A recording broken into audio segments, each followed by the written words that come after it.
Sarwaka, you sold out Mazibabwe Shandu. Even what you need to say, if you say You are a snake. You are a snake. You sold out a brother. You sold out a brother. Chinonzi hurukuro kupanana mukana. Iwo chaura. I'm not here on the jokes. Really, I don't use that. I am in charge because in the information you sold out a brother. I'm in charge here. Zvatanga muri yeZimbabwe ndadzoka iko zvinezvi ndine varume vari kupisa komana kana mazogara tangai matolaika izviso kuitira kuti nyaya dzacho dzifambirane zvinhu zvichingoendeka kudai so because handisi kuita zvekutamba tiri kumashure kwenguva takadyiwa netime but ndisati ndabva ndangoconnecta kuti vanhu munzwe nyaya yese conversation yese pazvatangira nekwazvo zvazosvika ndinobva ndangozivisa vanhu vese vari muSouth Africa vanoda kuregisterwa makambani nekuvhurirwa maFNB business account vasina maweek permit kana kuti mastard permit. Passport yako yo nayo iyoyo inoita but kuti zviite unenge waenda wanoregister through company inonzi Education Research ndiyo inogona kuita zvinhu izvozvo inotungamirirwa nana mukoma Owen mwana wekumusha but akazongozvipira asvika akati no chiregedza ndirangarirewo vekwangu vakwanise kuitawo maFNB business account nemakambani ka saka usazovhairirwe even salary chaiyo uchida kutambira salary yako zvinotoita pa-account iyoyo unenge wavhurirwa. Garai mavabata inini regedzai ndimhanyire kunyaya maita sei apo 0.5 zvirohamba here kule zvisi kuhamba baba hanzi mapedza vanhu nezvivhidhivhidhi hanzi mukupedza vanhu muchingoti vanhu vachisungwa makatarisa kwesitoita sewe sandikasoshanda pakufambisa mashoko here mashoko achibuda mashoko achipinda ndokuofisi kwedu ikoko taurako apakaipa shamari hanzi Traore abatwa pakashata pari kupisa ende mariposa ataura Traore abatwa kuHighlands kuHarare uko amene aitsvage kuHarare munaimboti ari kuexile akomana chaunenge wachinyepa futi kuHighlands no kuHighlands angaenda umbakwani handizivi kuti angaenda umbakwani akokona chinetika panyaya idzi vakomana vari murevolution nenyaya yenzara ende vakomana vakangonzi Traore uyatisangane kana kuti nhingi uyatisangane ndipane kamari kandoda kukupa pane kadhiri kandoda kusaina newe vanhu vanoenda umbwa vato ndo mabatirwo avanongoitwa vese ndo mabatirwo acho yaya saka kuti pamwe angakwenda kucash out unotanga wamboisirwa kana ka 1000 ka wogara umbwanzika unga 5 umbati DJ Volume Fesa ari boy anotambika naye umbati hai mari andakuda kukupa kuti ende manje pamatransfer uya ungotora cash umbati ndoita sei handina mari yebhasi umbwanzimira tiketi rokwira ndege usingaziva kuti wakutoendeswa sezvo but apa tinganyanya kuti nyaya yakanyatsosungirwa ndeyechiya mukomana anga unyanyotambira padhuze nechokwadi saka vanenge vada kuziva kuti information iyo uri kuiwana kupi zvakamira sei because uri kuona chinoitika pauyu panonzi vachiya pamafoni paya vakakubata vanotora foni yako woona kuti waitaura nani aikupa information ndiani ndo munhu wavanozoita sei wavanozodhira naye iye ivo sometimes vanokasitomborina basa newe zvekutodara vanova nebasa nemunhu ari kukupa information ndosaka wainzwa mazuva ayo nyoka yemabhunu paakasungwa kuti gamba ako aenda achinomuudza kuti tiudze kuti waishanda nani anenge atotumwa ipapa achitorwa maweksi achitoita zvebasa saka anokada source kuti munhu information yaari kutaura iri accurate ari kuiwana kupi Because inini ndandiri kufunga kuti pamwe nyaya yekuprintisa futi matisheti kwaGeneral ukapaipaya kandikafunga kuti pamwe vari kuti zvavaitaura zvaizvo kuti hanzi tinorowa bhoki kuti tione muridzi wabhoki ndiani kakara kuti ndo zvandiri kugaya kuti pamwe vari kutsvaga kuti munhu ari kunyatsoshandiswa nachiwenga wacho ndiani. Aiwa ingwa ndakakuudza vanhu muprevious interview yedu tiri tese naiye Traore kuti Traore is not connected to anyone haatozikanwa haatombozikanwe ende unoziva kuti vanhu vari ngosapotawo zvegeneral havasina dhiri zvamanje manje ndakakuudzai kudhara but hamuteerere havana support vane support kuvanhu but mastructures eZANU-PF chaiyo chaiyo hamuna kana anovada vakanzi maelections nhasi vadzingwe here kuti vagare ka vanodzingwa vanovhoterwa kunzi ngaaende ari kuparadzanisa musangano Saka ma-t-shirt aya haana basa unokwanisa kutongopfeka t-shirt yakakanzi I love Tsvangirai, I love Chamisa kana kuti Chamisa for 2028 hauna kana basa zvinobvumirwa as long usiri kutukani usiri kuundermine authority chete nekutuka mukuru. Nyaya hombe akataura yemadrugs iyoyo nekuti maihopa muchinguru anoshandisa gotsi kumusangano. Plus pane mamwe manhingina akataura achiti nhingi akaroorana nemwana wanhingi, nhingi akaroorana nenhingi akanyatsochi explain if you still remember taita nhingirikini naye panapa. Ameno kana takaita newe nhingirikini yacho, but what I remember ndaito murecord panapa tichitoita that interview naye aka explain vese kuti nhingi akaroorana nhingi, nhingi akaroorana nhingi. Saka kana muchida kuenda nekuna nhingi ziva kuti ane ukama hwakadai sona nhingi. Enenge information imwe inenge yakawanda iyoyo, saka vanhu vanozoshandisika kuti saka iwe waiziva sei, waudzwa nani information iyoyo. Kumanaka rega hanzi vanhu vari kubatwa singaiti. Rega timbobata mukoma Jeff Judah tinzwe kuti havasi kukwatawo here. mukoma Jeff Judah ndove kuzombonzi naTraore hanzi toda kubaya Jackson, hanzi toda kubaya Jackson otodirwa otakudururwa rese. pane umwe munhu angachitaura naye Maxine achitaura kuti baba vakangokubata vakomana vanombokurova zvisingaite, vakurova mbwa vakubaya Jackson ukazosiyiwa zvako utisina munguva yakareba newe. Yes, comrade Jeff Judah. Kwakadi kulented DJ Holy. Yes. Murise apo kuri kufamba here Elderman. Kumana zvinombofamba sebo tiri kunyika dziva. Vakoma takaona makanyarara 2 days apfuura izi tikati pamwe masungwa awo handika comrade Traore vasungwa here. Ndambopinda mugomo kunokumbirira nyika. Aiwa muri kubata basa. Aiwa mawekisenyu tikumaona kuti muri kurova. Kana pakaita paFacebook munotondiona nditori kugomo ndichiedza kudhonzawo pandiri kutiraya nokuda kuti ndakaona kuti game racho riri kunetsa because ZANU-PF iri kutoita maprofit ekuhaya chaiko nevanoita mashini. Vano nyaya dzacho dzaakunetsa. Muri sei? Kungodaro tatizombobata mukoma Jeff Judah totisi zvatakupera tese kusungwa. Tati vana vapera shuwa mukomana waye uda kubaya Jackson ndiye ambotorwa izvezvi so. Traore ka Malcolm Masarira Traore. Patika Traore airamba kuti pasine ZANU-PF. Saka chishiri chanetsa. Andi akati timu rake rine ZANU-PF anoida. Ndikati aiwa Traore no. Nyatsocherechedza kuti iwo pachavo kutimu renyu rauri kutendera kuri kuZANU-PF. Pachenyu munovengana. Pachenyu ma-ice cream akauya, you don't trust one another. Pachenyu mvura yekunwa cheche mwana ane kagubhu kaka achitusanurwa. Saka manje asi mune muchidedzera kuti pamberi nokubatana. But iye akati anoida, so I don't know zvakaitika rini. Nezuro manheru akatorerwa kupi? Kwa-Islands kwaRare. Saka Traore manje kana akatorwa nevamwe vake iye ari wemusangano weZANU-PF kokuzoti uyo asiri weZANU-PF. Anenge ari mawani. Madzibaba eshanduko. Hatikuri anybody asiri weZANU-PF. Madzibaba eshanduko vakamutora hanzi vakamurova zvisingaita hasi kugona kana kufamba vakomana kasvinhu zvacho hautsinye wega. Alright. Madzibaba eshanduko vakatorwa, Traore akatorwa on the same issue handidika. But Traore haana kurohwa. So far tisati ane mareports kuti akamira sei, kuti akarohwa here kana kuti zvakamira sei, but hanzi vanokushanda handidika. Saka apa vakarohwa madzibaba veshanduko handidika.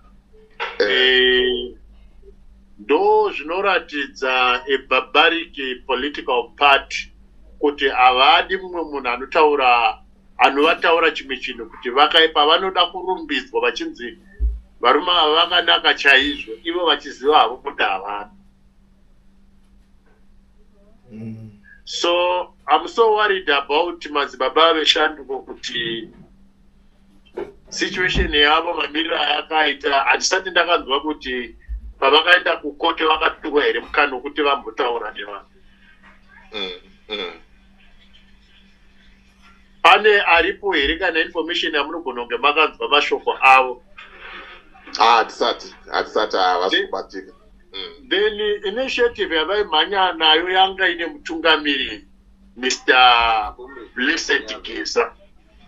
Iwo akadedzera ndiye akataura kuti musi wa17 October akati Zimbabwe yese huyai. Ndakati hapasi clear unless Geza, if he really believes in the revolution, he must be willing to lead from the front, just like Vesa vatinoona vafana vadika vana Bob Wine ku Uganda, they lead from the front, vana Julius Malema in South Africa, vachitorowana mapama nevarungu, they lead from the front.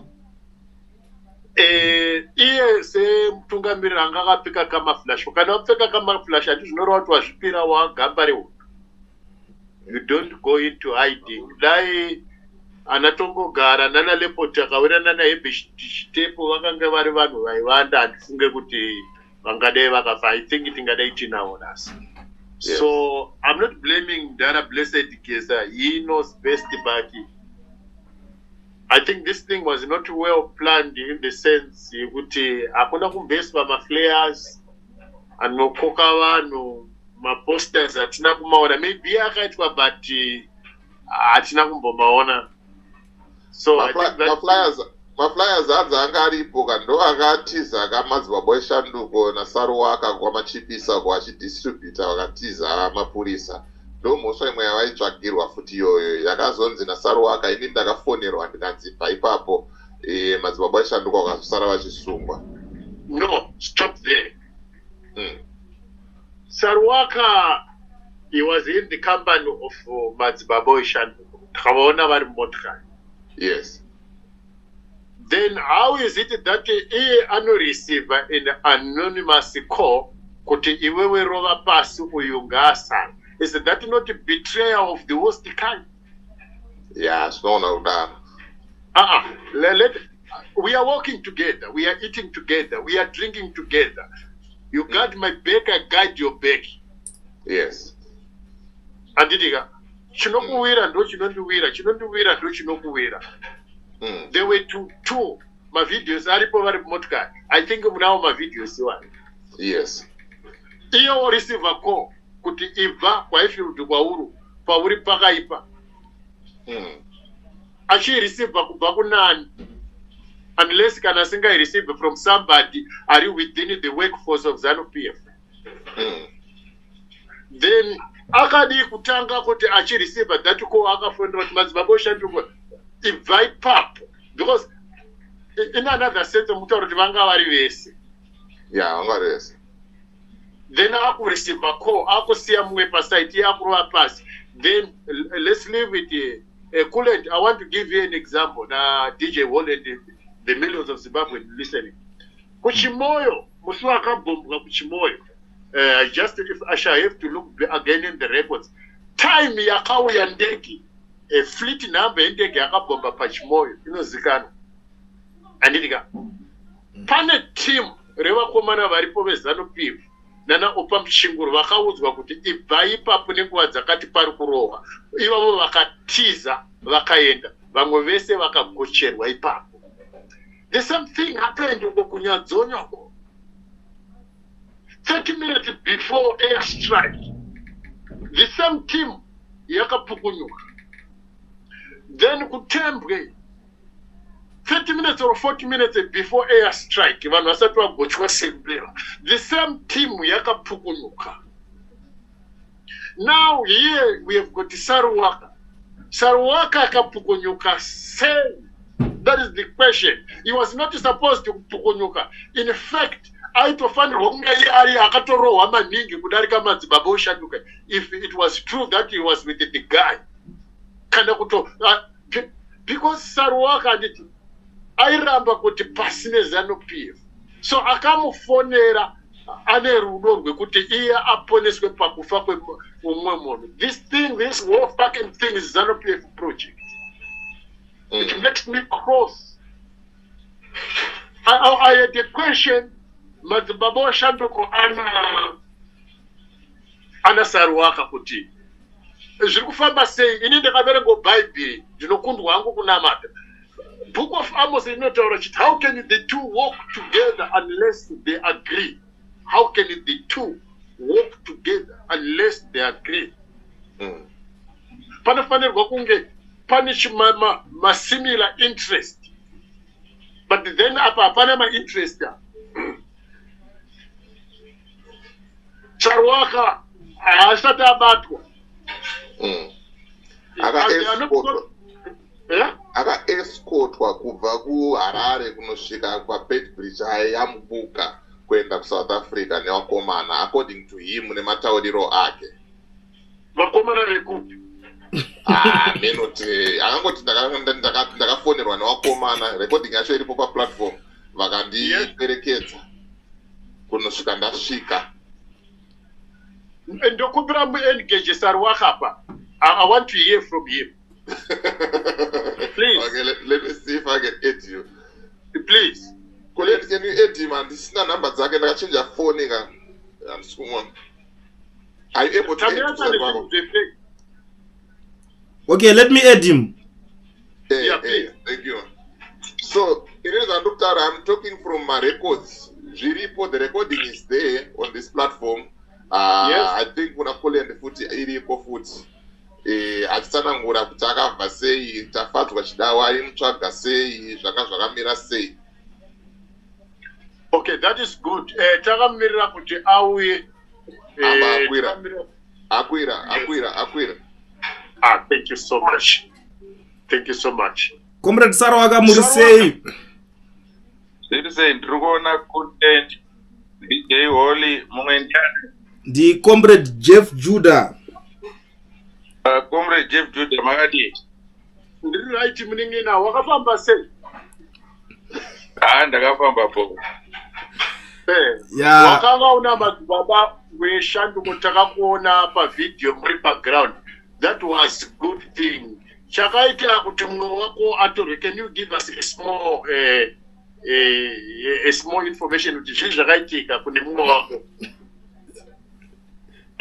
Okay, maybe just a brief. Ndingakupa a brief seshamwari dzake, but though yes. Leadership yaane information yese. Okay. Nyaya yakaitika ndeyekuti inini namadzibaba eshanduko taitsvagwa neCIO. Okay. Then that's why wanga wasina anything chawaibudisa through police, waiita zvekuti vhima. Okay, makatanga kuziva sei kuti muri kutsvagwa neCIO? Information inotenderera, nditi tiri murevolution tine ma-securities. Okay, go ahead. Right. Taziva kuti tiri kutsvagwa. Waziva iwewe vanhu kuti uri kutsvagwa pamwe chete namadzibaba eshanduko. Now mese you are aware kuti muri kutsvagwa naika? Yes. So what was happening, inini namadzibaba eshanduko tanga tisiri vanhu vaifamba wese. Like kuti tiri kushanda test, taingoti maybe tikasangana tongoita maybe recording yekupromota demo. Okay, thank you. Madzibaba eshanduko aifamba nani? Madzibaba eshanduko aifambawo nehama dzake dzekuopposition ikoko. Nemota yani? Handizozivi kuti ndedzani, iwo ndo anozivana. Inini I'm new to them ka, but pamaimbosangana, who was driving the car? Mota patasangana, mota yavanga vainayo yanga iri waitanzi ndeyeshamwari yavo yekwavanogara, and I didn't bother to ask kuti vanogaripi. Pawakaiona, what kind of a car was it? Dzadziri mota diki idzi zvimahonda zvimahybrid. I think it was a Honda Jazz, Honda Fit hybrid. Okay. Vaifamba vari vangani? Vaiwanzofamba vari vangani? Neshamwari dzavo. Pawakasangana nawo? I think vanga vari 3 or 4. How often would you meet him? After 3 hours, 4 hours, 6 hours, or one day? No, maybe. I think madzibaba we just met twice. Through and through. Yeah. First meeting and second meeting, space of time yanga yakakura zvakadii? Per second meeting, I think it was more than 18 hours. kureva kuti wakamuona the first day ndopawazomuona the following day.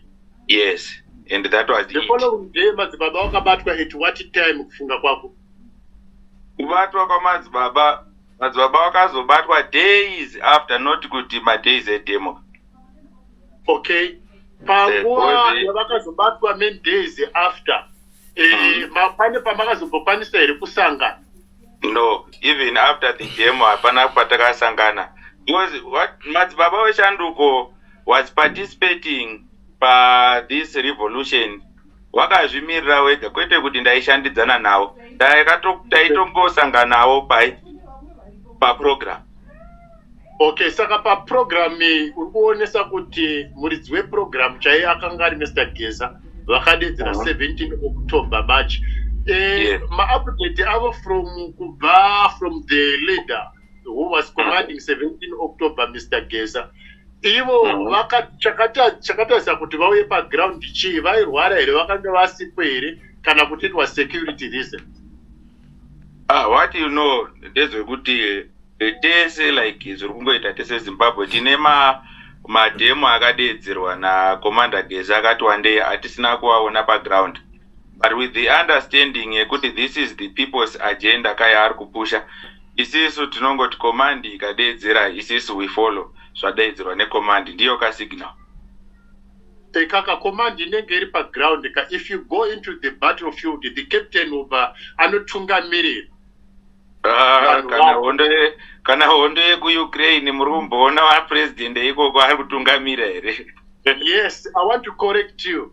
Unoziva here kuti mufana uyo paUkraine anoenda kubattlefield achitodya chingwa nevamwe masoja. Do you know that? For your own information. That's a propaganda dzanenge achitengesa dzi. Listen careful, asikutaura zvepropaganda. We're talking zvinhu zvine evidence pana. Okay. But it's a different scenario from us, where maybe you are well informed by Ukraine. Mr. Geza, vane vamwe here vavakatumira paground vekuti iwe unogona kutaura kuti paground tikange tina patimu yako mamuri vangani weSarwana? I went to the demonstration as an individual. Handina kuenda neteam. Pawakaenda paground iwe uchisvika paground, waishandisa motikari iri GP or Zimbabwean registered ka? Ini ndaishandisa InDrive. Waishandisa InDrive? Wakanga waitora those guys of the InDrive, how much do you relate to them and how much were they charging you? InDrive inongo, I think it was almost average $8 to $10 kubva kwandaibva ndichienda uko kudemo. Were you using that car for how many hours? No, I just InDrive unongokwira wonosiwa panzvimbo yotoenda nebasa. Kana wakuda kubvawo no request imwe. Unokwanisa here kutumira vanhu maZimbabwean ma-screenshot uchirequesta motikari to show that you're talking the truth? Ndichirequesta motikari? Yeah. To save what purpose? The time. Huh? To save what purpose? Kuti tuone kuti you are not a sellout, you are a real brother. No, issue yekuti sell out or not sell out, that thing is already under the carpet, because investigations and correct information is already one. Kana musina it means maybe you are disconnected from. Zimbabwe uchiuya kuno ku South Africa back into diaspora, knowing zvakange zvaitika uchitibatsira neinformation kuti tino urombo madzibaba weShanduko akazosungwa akauya. Who escorted you down the road? The issue yekubva kuZimbabwe or ndiri kuZimbabwe, that's my secret ka. What I share with you by word of mouth is not what is on real, because inini ndiri munhu ari pa-security threat, so I can never confirm anything to do with that. Kana ndikakuudza kuti ndiri kuZambia izvezvi, it's me who decide to say that. I Okay, think the thank reason, you. I think the reason why mukoma Jeff Judah vari kudaro, there's a recording yatakaita muchiti makafonerwa navakomana vakakuexportai kusvika mabuda. I think those vanga vachida kubvunzira izvozvo zvavakainzwa paplatform painterview yatakaita previously. Right, handisati ndapa a formal presentation. So that one recording ndaitaura neshamwari yangu, it was not something chataisa kupublic. You should munomirira kusvika ndapa a formal presentation, and for now handisati ready to do that. Oh, but iwa maonero ako chaunogona kufungidzira kuti chakatarisa kuti demo ifambe zvakanaka chi. I don't think kuti demo haina kufamba zvakanaka, because impact yedemo ndo yamuri kuona kuti zvigananda zviri kudzingirira vanhu sei. Chakakosha pademo is the impact.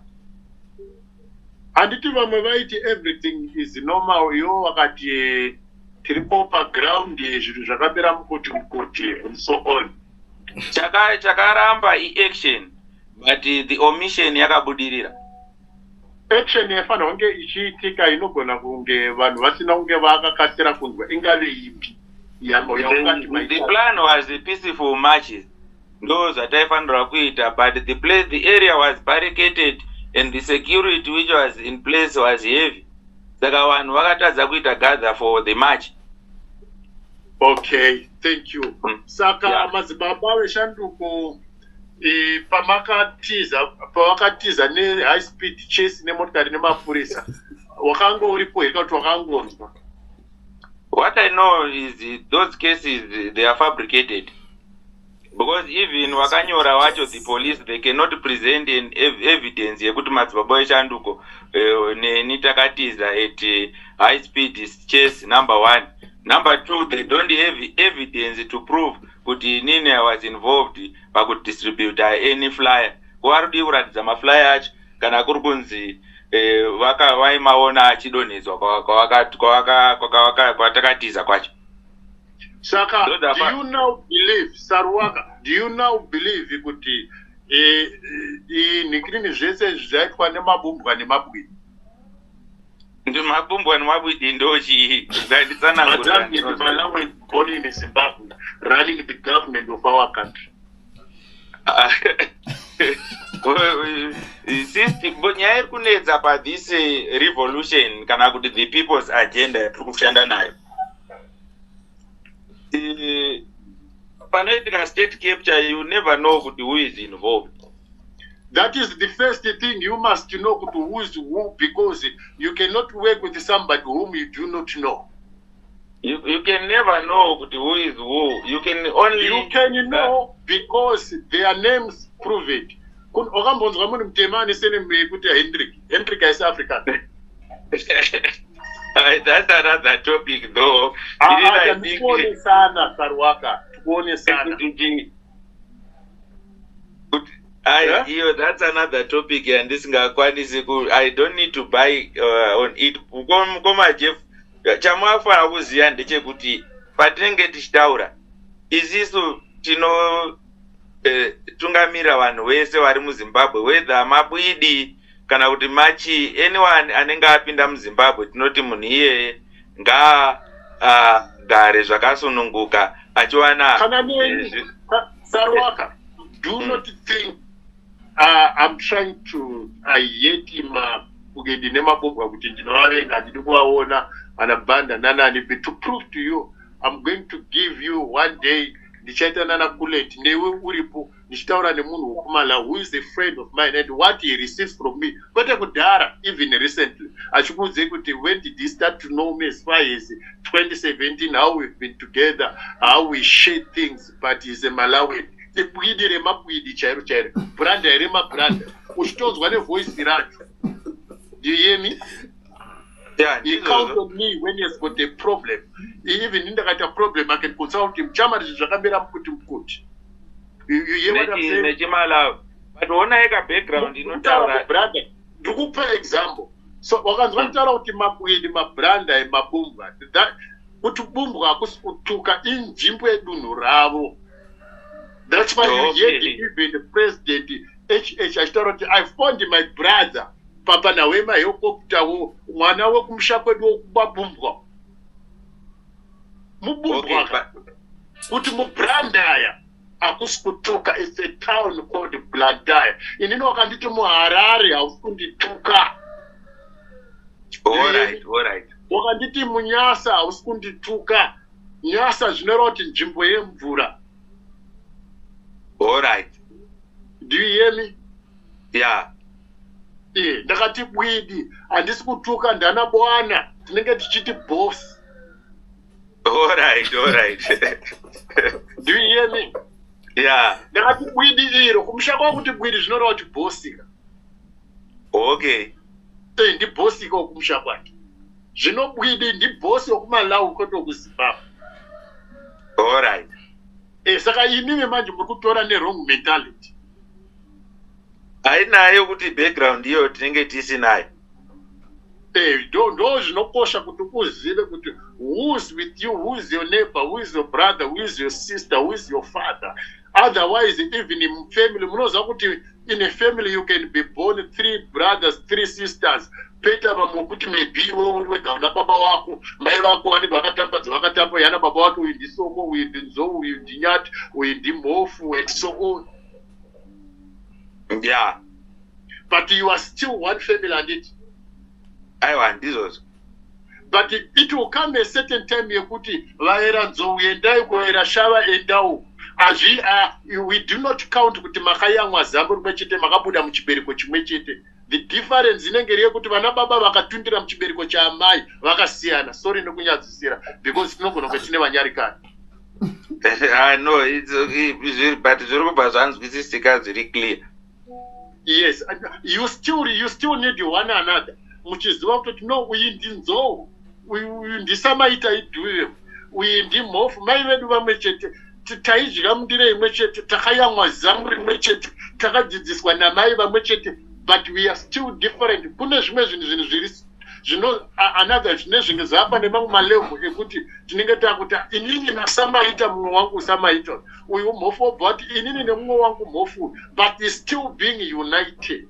Musingati aiwa zvina basa izvi. Isusu tiri kuramba mhepo yekuti hama dzedu dzakauya munyika sevapoteri vakava hama dzedu vamwe vakaberekerwa imo muZimbabwe, but they are not so Zimbabwean to the effect yekuti they should be allowed to control the nation. That is why when they steal, handiti unoziva nikrimi wewe nescandal yakaitika imoto dzakatorwa mumapurazi dzakaenda kuZambia nekuMalawi.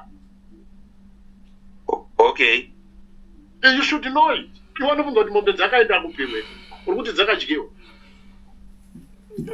Zvakida makaraidzwa matehwe acho emombe. Dzaibiwa. Tine vanhu tine ma-evidence, I can send you marecord evanhu vaitinha vacho mombe nemabhiza nemazita nemaprice vese anatemba mlisi vachiendesa mombe kuZambia nekuMalawi. Joyce Mujuri chakazoita kuti adzingwe akanga aparticipata panhau yemabumbwa nemabwidi panhau yekutora mombe. Makesi ariko kuHigh Court, marecords ariko. Okay. Akuparticipata pane program dzemabranda nemabumbwa. You must know it. You must know kuti ningi akaita scandal yakati unofanira kuziva kuti even Salim Mugabe wewe aituta motikari achinotengesa kumusha kwake kuGhana kune mabhazi ma-AVM. You can't just do politics reckless just because you want kuti zvinhu zvinake munyika usingaziva kuti who is who. But onaika mukoma Jeff Judah, isisu uya activists ka?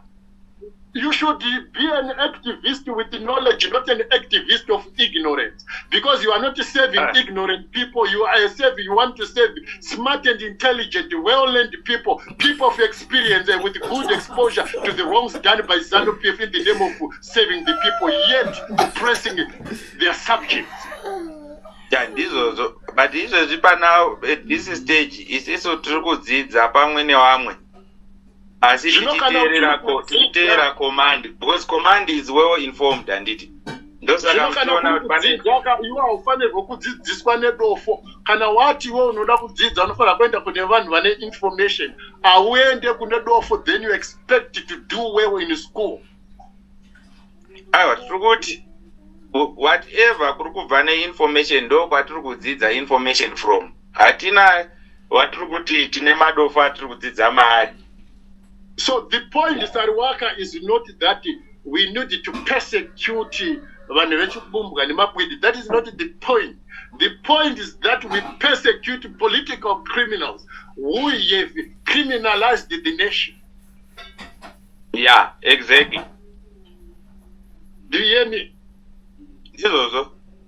Hey, Saka, if you want to be a public person, a public leader, there's nothing more private about you. Man, wakakubvunza kuti mini brief wakapfeka ndiye brown here kana kuti black, you tell them the truth. Inini ndiri munhu ari kuteera revolution like anyone else. Yani, revolution yani, kutera revolution yani. Tiri tiri mugeza revolution. Thank you. Do you know about Geza? I can better research about Geza. About what? Him, Kutimuna, akaita seakabva kupi, wakambeta background check. He is a war veteran ka. Akaenda kuhondo. Besides that, ine ma-factors andinoteera anoita kuti muteere ndo andiri kumenshena. ndati kazhinji kana tiri parevolution hatitsvage elo tinotsvaga common cause. uri kutsvaga common ground. Yeah, common cause ndeyekuti tese tiri kufighta the enemies of the people. Akamboti here pasi neZANU-PF wauri kuti enemies of the people, because the enemy of the people is ZANU-PF. Auyiwa augone kuti pasina munanga gosika kuti pasine ZANU-PF. No, inini I can say pasine ZANU-PF because I'm an activist. I'm not affiliated to ZANU-PF as a political party. Thank you so much. Wakutaura in a revolutionary way. Nyika yesipunzwa zvakanaka nyatsoti pasinayo ZANU-PF. Aiwazve pasinayo ZANU-PF. Ndipo saka tiri pano. Thank you. Ndo zvakaida nguva yese. But Ezon Commander Geza now. Ezon Commander Geza is different because he is a ZANU-PF member.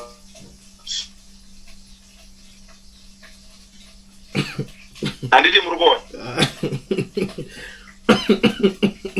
Geza is a ZANU-PF member. Saka haagoni kuti pasine ZANU-PF. He is against vanhu vari kuita zvisiri izvo muZANU-PF make ne-opposition. Wana doing Nana Chaba.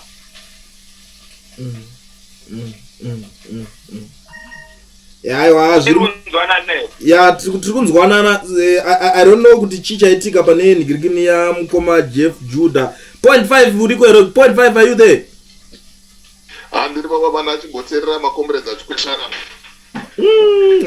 Pari kupisa baba zvinopera mushe rapo.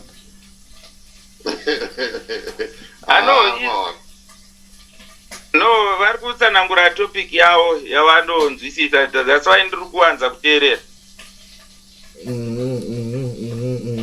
Yeah, aiwa, it's good. Yeah, it's good. Yeah.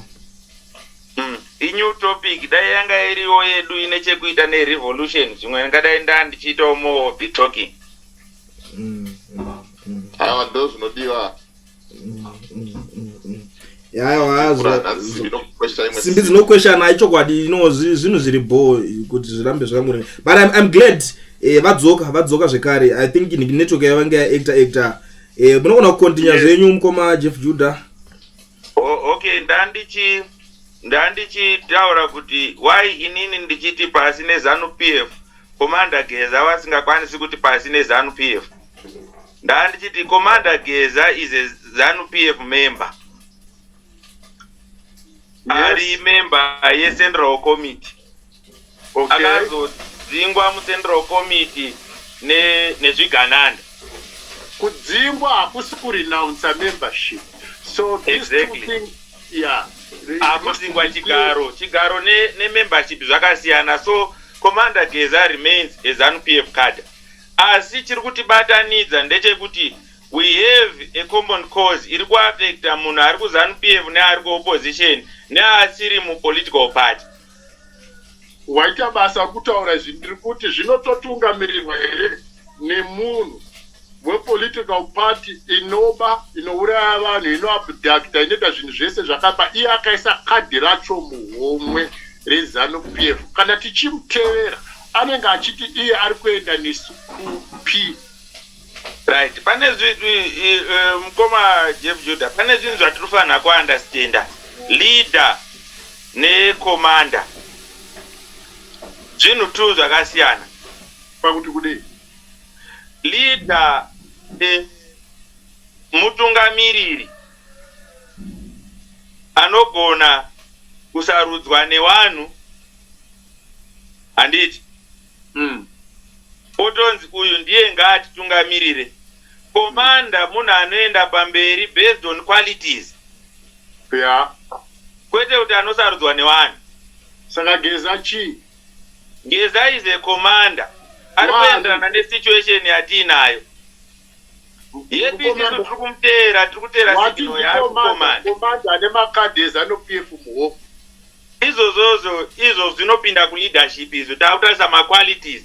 Isisi kukomanda ndeyekuti how can we be safe in the battlefield? Alright, waita basa wapataura zvakanaka ipapo. Saka Mudharageza aiti takakwanisa kubvisa Mnangagwa panopindana. Ani? Mudharageza. Revolution haisi yekupinza munhu. Namusura even iye Mudharageza hapana paakataura kuti toda kupinza dingi. He only appeals for my colleagues anoziva kuti they are of influence to this revolution.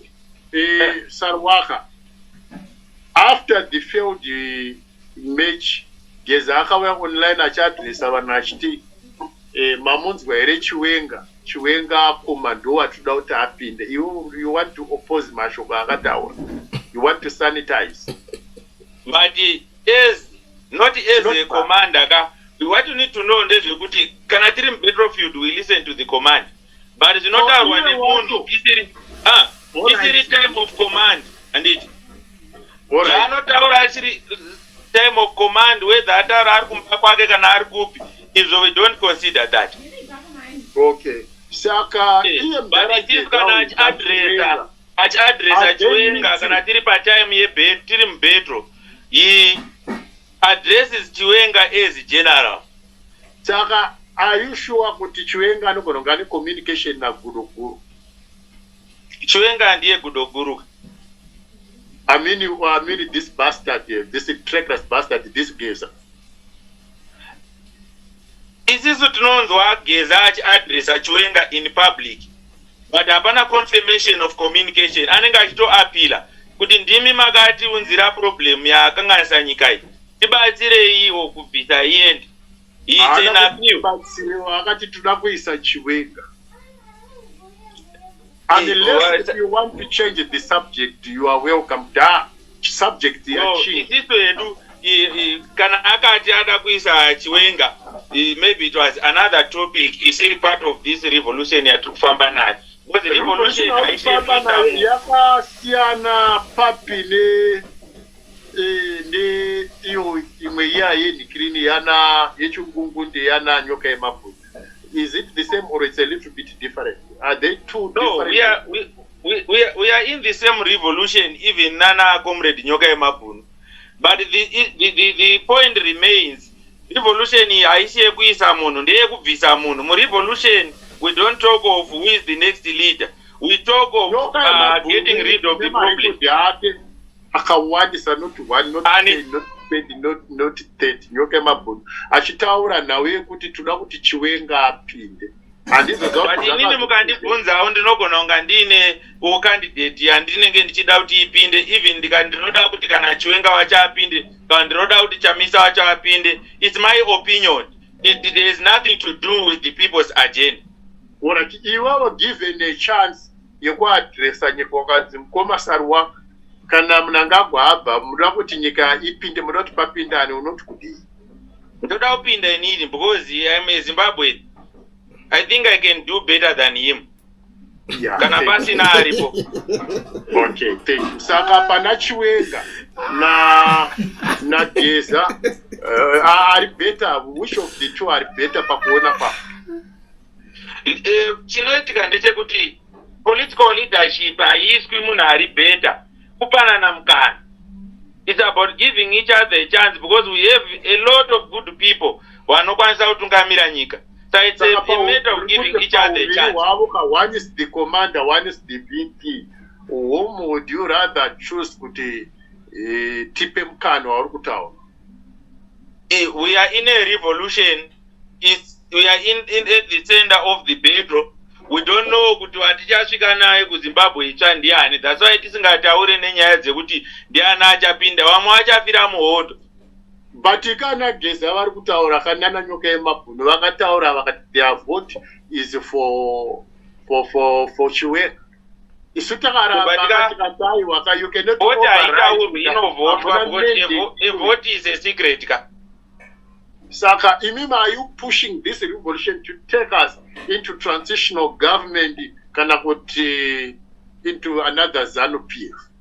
What is the point? Transitional government iriyo inoita kuti Zimbabwe iyambuke ndiyo yatinosapota. Asi our focus point is to remove vari kutadza basa vasi. Kuda kutsvaga pekuti tione kuti tobatanidza nyika sei chite chinhu chimwe chete. Are you saying this revolution tofana kuipusha iyi nyika iende ku transitional government kana kuti toita zvekutaurwa naGeza nanyoka yemabhunu kuti Chiwenga? I don't think they clearly said that, but inini kana muri kundibvunza as an individual, I am for a government which excludes no one. And in that context, it must be a transitional government. Exclude vanhu veZANU-PF, these are failed brutes, they are treacherous bastard thieves, corrupt people, murderers, rapists. Inofanirwa kuti exclude, not to include everybody. Inofanirwa kuva namatsotsi aino exclude. Okay, wana doing wauraya Harare City Council vari kubva kuopposition. Excluded, chased away. But apa mamataura about kuti iri pana kuexclude along party lines ka. Ndosaka ndazoisawo akabva kuopposition. Kwekuopposition vacho. Kuti kunewo futi vari wrong ipapo. Ndosaka muri kuona kuti revolution iyi yabatanidza munhu wese because vari kuopposition vari kunziwo dzingirirai vanhu wenyu. Vari kuruling dzingirirai vanhu wenyu. Because we now know kuti who are the enemies of the people. Saka who are the enemies of the people? List riri kugara richingoproducwa each and every day. Opposition yakaunzawo list yavo yana Chabangu, list yavo yana Mafume. Kutaura vanhu vamechete kana because kutaura maZANU-PF project that still ZANU-PF. Andizve. It is kutarisa pane the root of the problem. The root of the problem is ZANU-PF. Are we together or we are not together? The root of the problem is ZANU-PF. The root of the problem is the criminality. Saka vanhu vanoenderei kuma-election manje. Election is there 2028. Kana takuenda ku-election 2028, we have a language for re-election. Are you saying ZANU-PF is not guilty? No. Mimi muri kutipinza in an election mode. Are you saying... Listen. Revolution, we don't talk of political parties because we not divide one. Sarwako. Yeah. I want you to confirm yes or no. That should be a topic, a standalone topic yakazvimirira yega. Kwete kuti kukomenda on a revolution, then you bring names of political parties. Azvifambirani ne-revolution. Why not? Revolution haine mapato, haine ma-tribes, haine kuti ne-gender. Revolution ndeyekuti we need to get rid of the enemies of the people, whether they are from ZANU-PF or from opposition. The enemies of the people. Vari kufunga kuti opposition, hakuna opposition. Ma-project eZANU-PF nayo ZANU-PF tati, are you in agreement with me and the millions of the people that the cause of all this shit is because of enemy number one is ZANU-PF? ZANU-PF antivan. On another platform, I could comment on that. Is this panapa kana chiti zito pamroi? We just need to know who is the enemy of the people. When we're talking about ZANU-PF, we are talking of people who make up ZANU-PF, because without people, there is no ZANU-PF. Is that correct? ZANU-PF is a political party. It can be removed through an election. We have that chance 2028. They are the people. Vanhu vezanu, vanhu vacho vezanu ndo vatiri kuti they are guilty. Saka kana ndakamuona, yes, we have names. They're the enemies of the people. The one who are kuzanu. We have the names. The one who are sitting kuzanu. Ndio my enemies of the people. Are we in agreement? Through good, it is the enemies of the people. Tikada kudila ne vari kuzanu chete tinosirira vamwe. Wambobvuma kuti pasine ZANU-PF pai tikafunga kuti kufamba zvakanaka ikono zvamuchana. That one tanga tichi-introduce ana kuti if it is about political parties. Sarwaka, you sold out Madzimabwe Shandu. Even what you need to say, if you say You Sarwaka, are you sold. You are You sold Chinonzi hurukuro kupanana mukana. Iwo chaura nditerera. Terera man. Really? I don't use I am in charge kapanapa because ndine information wauna. You sold out a brother. I'm in charge here. I'm in charge because I have information wauna saka chita tite hurukuro kupanana mikana. Information yekutengesa munhu. Ndati chiti pamukana ndo hurukuro. Kupopota. Ainzwa kupopota hakuna zvakunokubatsira. I told you. Kupopota doesn't help you with anything. I told you. Inzwa isisu panapa handidropeka just because uri kutaura zviri loud. Teerera. Iwe mfana. Inzwa. Kwete kuti mfana ndakuchipfeka my uniform now of the revolution and put you in your place now. I'm now wearing my revolutionary uniform to put you in your place. Kulian TV, Team VAT. Asivanu wachishamsika. Kulian TV, aichatika. Saka subscribe, wozo laika. Nechawana zwisapa na chichazusha. Everybody say Kulian, Kulian, Kulian, yeah. Information need brilliant, brilliant, brilliant, yeah. Everybody say Kulian,